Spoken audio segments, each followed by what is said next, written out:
All right, so welcome to History Happy Hour. I am Liz Hobson, Museum Administrator at the Idaho State Museum. We hope you are all staying safe during this time. The Idaho State Historical Society, including the Idaho State Museum, Idaho State Archives, State Historic Preservation Office, and the Old Idaho Penitentiary and historic sites are dedicated to preserving and promoting Idaho history, even when we can't have you visit. If you are anything like me, while you've been staying low at home the last few months, you've probably been able to catch up on a lot of reading. If you're looking for a new book to dive into, this week's History Happy Hour is for you. Tonight, we are talking all things numbered, inside Idaho's Prison for Women, 1887 to 1968. This is the newest book on the Old Idaho Penitentiary. Throughout tonight's event, please feel free to put any questions you may have in the chat bar, and I will do my best to have them answered. So with me tonight is Historic Sites Administrator Amber Beierle and co-author and senior editor Todd Shallat.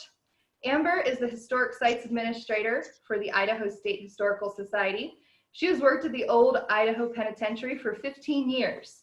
She said, yes, it's creepy at night, but she's never seen a ghost.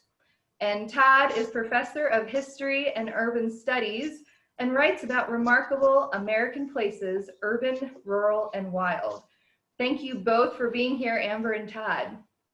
Thank you for having us. So, thanks for having me.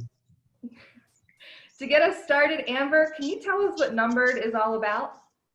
Yeah, you know, the impetus for this was, of course, the Idaho Women 100. You know, we were looking for ways to connect our sites and the Old Idaho Penitentiary in particular to that, and what better way than to explore what happens when your rights are taken away.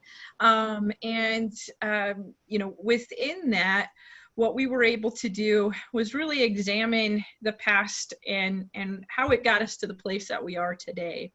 And really what we'll talk about tonight is how the women of the penitentiary were really reflective of society and the mores that we came up with, which of course, with women not having the right to vote, not having the same rights as men, weren't involved in making and creating the laws in which governed them, and of course made them come here to the penitentiary. So it was really a labor of love for us to put together, and something that really examines the treatment of women through time, how those inequities have continued, how they developed, and really excited to talk about that today. Awesome. So, and why was now the time to write a book like this?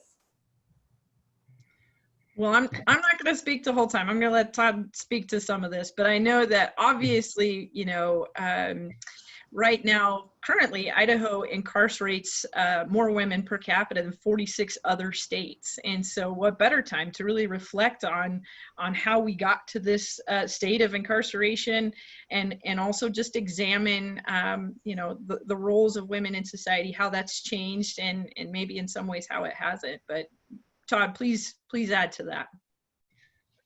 Yeah, it's actually when Amber, when we first talked about it, I was a little confused. I was a little baffled for the first few weeks trying to figure out what this project really was about. You know, because at first the business of the Women's Centennial of suffrage, you know, that's a national thing and not necessarily an Idaho thing, but as I began to explore it and we looked at it, I saw the different connections. Now it's just obvious to me as day. But at first I was struggling with what was the connection between, you know, this particular book and suffrage. I guess what the book turned out to be about for me was, well, first of all, what you said. I mean, as people Idahans know that we have, you know, lead the entire world almost in terms of rates of incarceration. It's a bizarre thing, it's a scandalous thing, and but it's a very complicated thing. And I don't know why myself, you know, the more I look at this.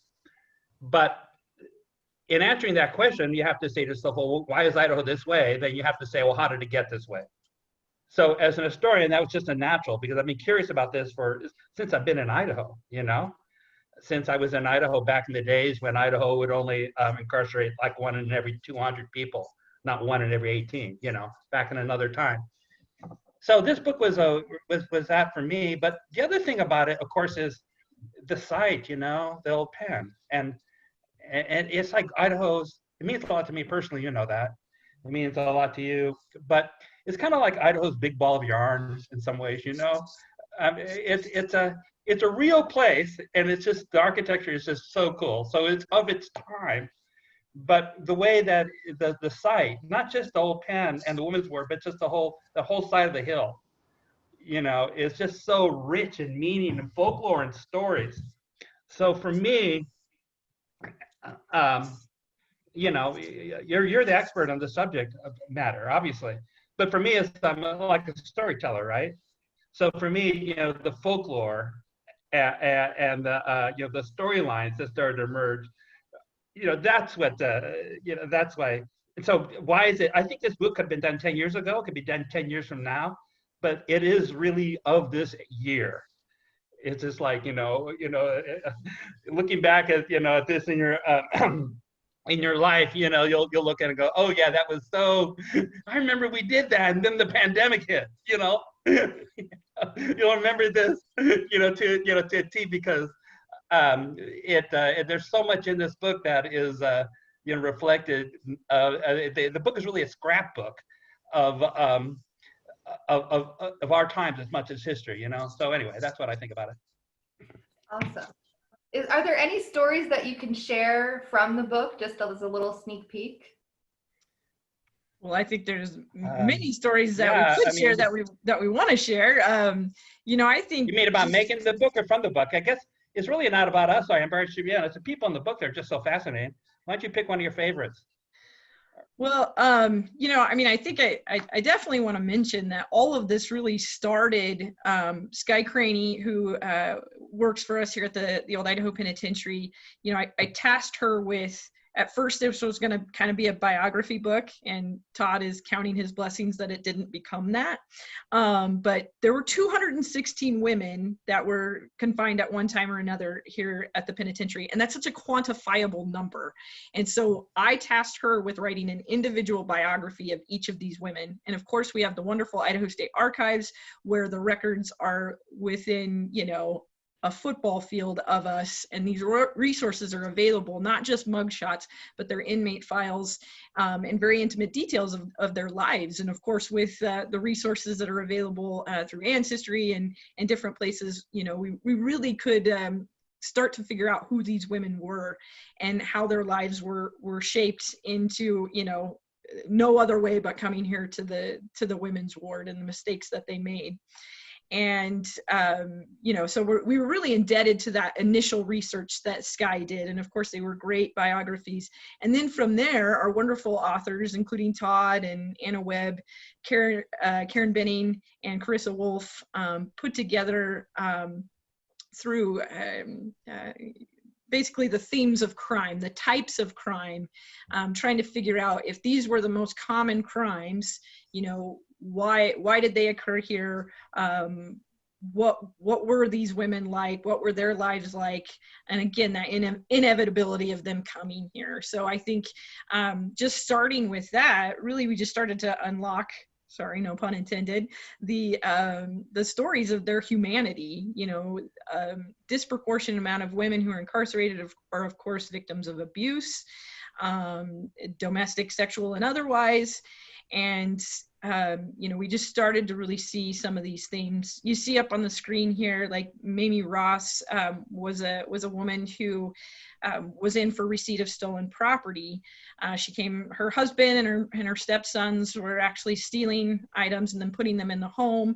Once you have that in your home and they basically prove that you're aware of it, that was a felony. And so she was brought here, but she also came in tow with a 1-month-old baby that was dropped off at the children's home just a mile down the road. And of course, the people of Boise were just in this uproar at the time, so much so that Governor Moses Alexander commutes her sentence. She is the shortest sentence we've ever had, and that was 3 days. She remained 3 days here at the penitentiary. And I look at her, and I've said this before, she's my age. She's 39 years old in this photo, and she's just a very sad, and she looks older than she is, and that's just a hard life of poverty. They lived in a 1-bedroom home. So these are the stories that came up, and really for me it was just making that human connection and emotional connection, so that we could start to see these not as statistics and not as figures, but as real people who were living in a particular time, and can reveal so much about corrections now and how we got to where we're at. But Todd, you talk about some of your favorites as well. Well, we should tell them a story to illustrate that. I want to riff on it just a second, though. You talked about, like, some stories of extreme poverty. To me, as an historian, this book is a terribly interesting opportunity that's just a rare thing. And so, how do historians know, anything about the past? We don't, obviously. We're telling stories. We're telling stories based on sources. And so often we're telling the stories of the rich and the famous and people left behind, memoirs and books. And so we're telling the story of the Old Pen and the women's war. We're telling the story of Lady Bluebird because she was a sensation. In some ways, she's very, very atypical, but, what filters to us? How about the invisible people? How about most of us? How about migratory people? How about the addicted? How about the abused? How about, most people's lives, the people that didn't leave behind libraries and memoirs, not even gravesites. So how do you get at those people? Well, you really can't, except rarely in history, you get clues. And that's why this book is so fascinating. These were women who were at the end of the road, Women at the end of the road just went to jail. And these were like women that for some reason, whatever, they made it through all society's filter to just like this select group. And within this select group, we have prison files because they were arrested and the state of Idaho kept files. We have transcripts. And then because the Historical Society, it's really an amazing thing, has actually, collected these things and we have them in paper. We don't have to rely on keyword searches because of that. And then because of the centennial of women's suffrage and the capacity to hire Skye Craney, we not only had that, we had a very skilled researcher go and write biographies then of the whole time. We had a collective biography going into it.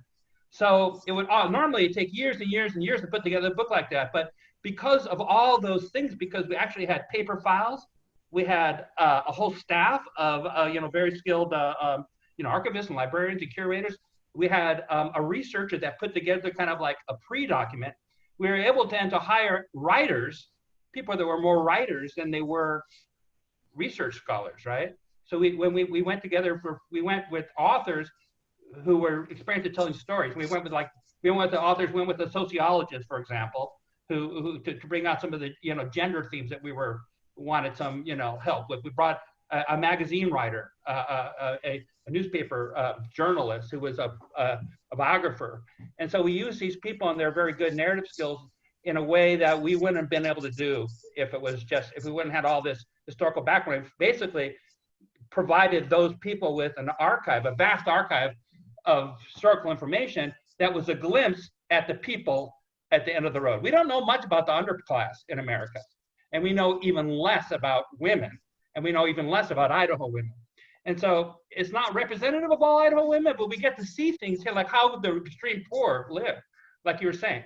So like Amber, one of my stories that really illustrates a lot is the story of the young woman who's on the cover. We click to the cover.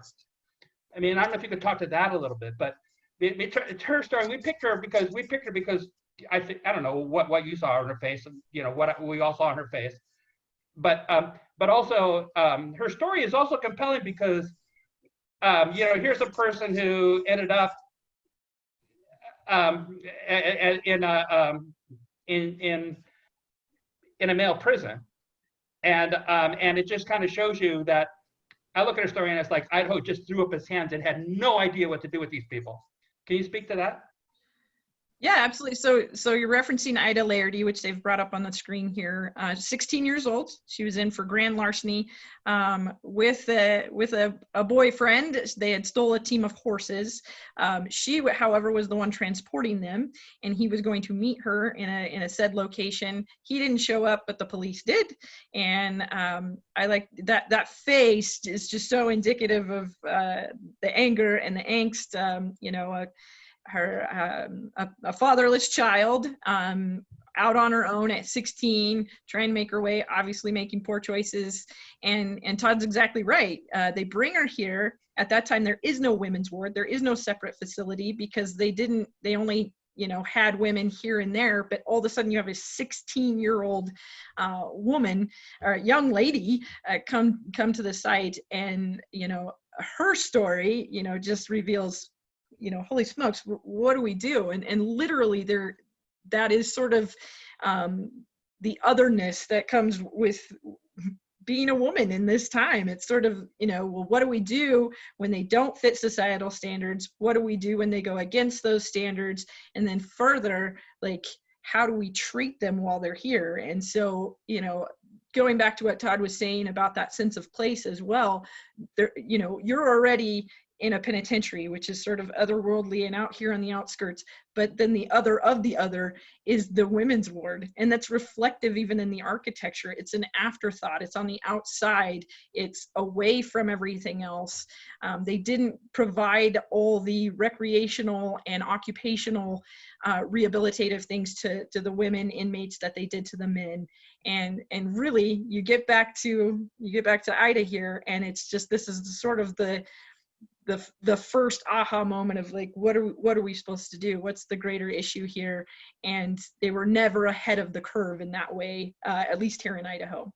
Yeah, and you mentioned something about that place, and just talking about the old pen just kind of being the place where all of these stories existed. And when visitors go out there, has this research changed what you're telling visitors when they come out? Like, are they going to be able to hear these stories and really see where these people spent their time? I think what the book does is bring that to life. I mean, I think one of the first questions that people have when they come into the site is there's sort of that moment where it's like, well, the women had it better. Look, they had, they didn't have the punishment cells.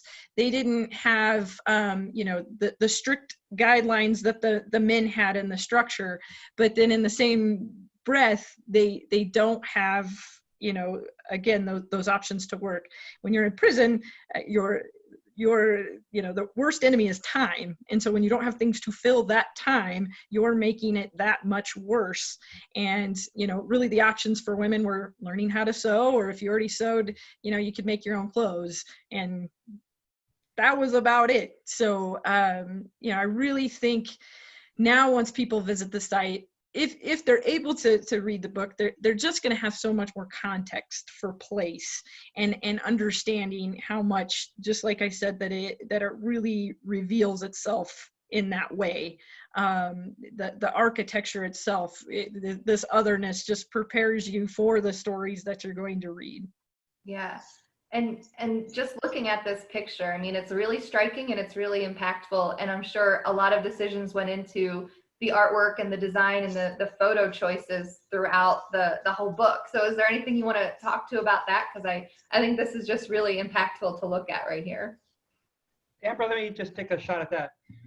So, Amber, when you go into the women's ward, right, and you see the loneliness of the place, when you're seeing it today, you're visiting it, and how it kind of like speaks to you because of the faces off the walls. And then you look through the bars and you see the foothills beyond. To me, the way that I think we styled this book, I think consciously and unconsciously, all of us, but especially, you, me, and Tony, is this book is a piece of architecture. It's like a stone from the thing. It's square like a stone. It's in the shape of a stone. It's in the color of sandstone. And the sandstone is quarried by prisoners from that hill. And it's quarried because the sandstone is like this book, if you strike it just right, it just cracks really evenly. You can make a nice little square out of it. And so if you open up the book and you look at it, the way that, it looks like old newsprint, the text, it's maybe a little bit hard to read sometimes, maybe, but I don't think so. But the thing is, there's a lot going on. It's magazine style. So this kind of book is, to me, kind of like something that is appropriate in a museum. It's like a museum, but it's like not a museum catalog necessarily. But it's rich in art. The book is an artifact in itself, and it's full of artifacts. And one thing that really gives it the look, something that I struggled with, but Amber had more confidence in, and I think you're right, is use of the mugshots, you know? I mean, I was afraid of a book that would be overwhelmed with mugshots. It would start looking like the Ada County website, you know, after a while or something. But an amazing thing happened to these mugshots. Our artist was able to use modern software and really just restore these pictures and get things you can see in people's eyes now, you know. And some of them already were restored and they were very, very compelling. So anyway, so just the, you know, the use of faces and the use of other material, fabric and metal and artifacts and advertisements, and, you know, the thing that the curators who worked on the book too as researchers, you know, found all kinds of strange stuff. So to me, the book is a book that it would be okay if it was on display in the women's ward itself, because it's like a piece of the ward, you know, in terms of it's like a display in itself. I don't know. And any thoughts about that, Amber? Oh, absolutely. I mean, I think number one, is beautiful, and shout out to Tony Rome who put it together and did an amazing job. Of course, Kelly Knopp did some of the illustrations that you saw in there as well. And then, of course, just something that as this book evolved, Todd convinced me of this one, and it didn't take much convincing, but, you know, we do the 32 Cells art show out here at the Old Idaho Penitentiary. Yes. And including that gallery of artwork, which of course what that is those are, we provide these artists with biographies, again, starting with the research, starting with that true story, fact by fact, and then they interpret that. And there's again, I go back to, there's so much of more of an emotional connection once you put the art in there, and it tells its own story, tells a version of that story that's just beautiful and can't be told any other way except through art. And so having that gallery within the book, I think it sort of solidifies both this book as an artifact, but also as a work of art. It really was put together, and, you know, dare I get too deep here, that, you know, the women themselves are this evolving piece of art that changes and can be interpreted in many different ways. And this is our interpretation of that in this particular time. And like Todd said, it can't be written in any other time and with any other lens than the one we had. And so I appreciate all aspects of the art in this book, but that gallery within is really compelling.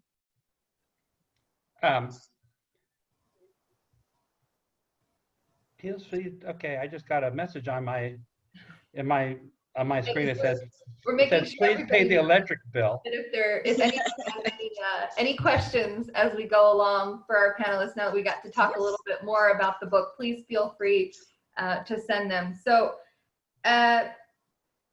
what's the biggest thing that you hope the reader will take away from this book? I think for me, is just getting back to the connections that the past can reveal and help us better understand where we're at today. Like Todd said, you know, this is a storytelling. This is a narrative of the past, but we can look to the past to at least, you know, understand our place in corrections today. And I think that if people take a deep look at this, they might have a better understanding of why we are where we are, and at least start asking the same questions, or the questions they weren't asking back then, and ask that of ourselves now. You know, we can talk a lot about, we have that right to vote now. So I think it's great that Idaho Women 100 encourages, I think their very lofty goal is 100% voting participation, which is wonderful, because we're the ones that create the laws. And so they are a reflection of us as a society. It was the same way back then. So why was that reflection of punishing disproportionately people in poverty, people of color, women, of course, in this case? So, you know, I just really hope that they look at it through the lens of understanding where we're at today as well, and how this set us up to be in the position we're at today. But I don't know. What do you think, Todd? You know, I think history writing is autobiographical. You know, Freud said, somebody said, and so like this one was a group effort. Like a lot of different people involved, who all had made their mark, and they all told their story. So there's like 7 or 8 storylines that go through. Like, you know, I don't know what your story is, Amber, but like another person that worked really hard on this book. We put together this book in kind of like a SWAT team of because of the deadline, because we're trying to do it as a commemorative. And so we had a managing editor turned out to be like the chief operating officer, of a corporation. Her name's Colleen, and Colleen Brennan, and she she edited copies all day, all night, in the middle of the night, all these things to keep all these different stories and kind of like compact them into one, in the captions and the sidebars and all these things. She tells her story too. Colleen did by striking out some of the places that we wrote that were like over the top or really dumb or wrong. One of the stories that it seems to me that's autobiographical in this, it's just like, Idaho didn't understand women. This is a book about men, in my mind. It's a book that begins, at first it's a book about men in the first part of it. And then I think it becomes a book about women as we know more.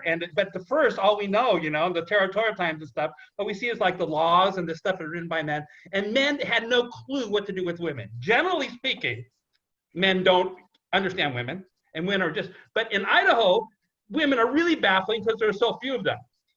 So like, at first, like 1 in 10 people is a female. And the point is so Idaho didn't know what to do with women generally. So the whole women's suffrage thing is just like, well, maybe if we give them the right to vote, they'll come, It's so sad, And then they get it wrong, and they keep on getting it wrong. And because Idaho is baffled and don't know what to do with women, they treat women, better than they should in some ways, put them on a pedestal in some ways, but in a way that's incredibly confining, incredibly oppressive in its ways too, because of the paternalism at the root of the underclass is like so pronounced here. So it's just like the women's ward was like, just put them in the women's ward, we'll build this house for them and then pretend they don't even exist, And so that's what's interesting to me about this book, is that it's a story of how male society, Idaho criminal justice system, had to force over the years to try to deal with, the fact that, okay, there are women who are going to be incarcerated. And so why, and who are these people? And, and all those kind of questions that we asked today. Interesting. That's all I got. So with just a few minutes left, Amber, can you tell us where to find this book? Oh yeah, that's the easy part. You definitely can go to our website, history.idaho.gov. So you got some of the links there. Give us a call, or, our number easily found on our website as well. I know we just got some books to Rediscovered Books, and since we absolutely want to support local as well, give those guys a call. They'll be able to set you up. But right now, those are the main places. We're even doing here at the Old Idaho Penitentiary curbside pickup for the books, so we can ship them to you. But if you want to just come by, we'll very safely get them to you as well. So, and how much are they? They're $24.99, which is a steal for an artifact. We just told you this was an artifact that we're giving you, right? So, but yeah, $24.99. Again, on the website. Give us a call. Rediscovered Books. Be available in a few more places. The wonderful weird thing is that this book came about 2 to 5 weeks early, so it was a little bit of a surprise for us, but we're glad we're getting it out. Awesome. So any last thoughts before we part for the evening? Yeah, this book is a steal. If you get it, it's a felony. I don't know. No, that doesn't work. We're going to work on it. Yeah, that's right. Don't escape this chance. Hey. There you go. I knew you had a marketing. No, thank you guys for the opportunity. Thank you. Hopefully we'll have some book signings, some other Idaho Women 100 opportunities along the way as well. Definitely. Thank you both for joining, and thank you all for joining us. For more information about the statewide celebration of women's suffrage, you can visit idahowomen100.com. And just to recap, Numbered is now available for purchase. So thank you again. So we are committed to providing opportunities like this to share with you, our visitor, while at home. The Idaho State Historical Society has developed a wide range of free resources for research, education, and fun that you can find at idaho.history.gov/historyathome, or you can stay up to date on our social media pages. So again, thank you all, and have a great night, and stay safe.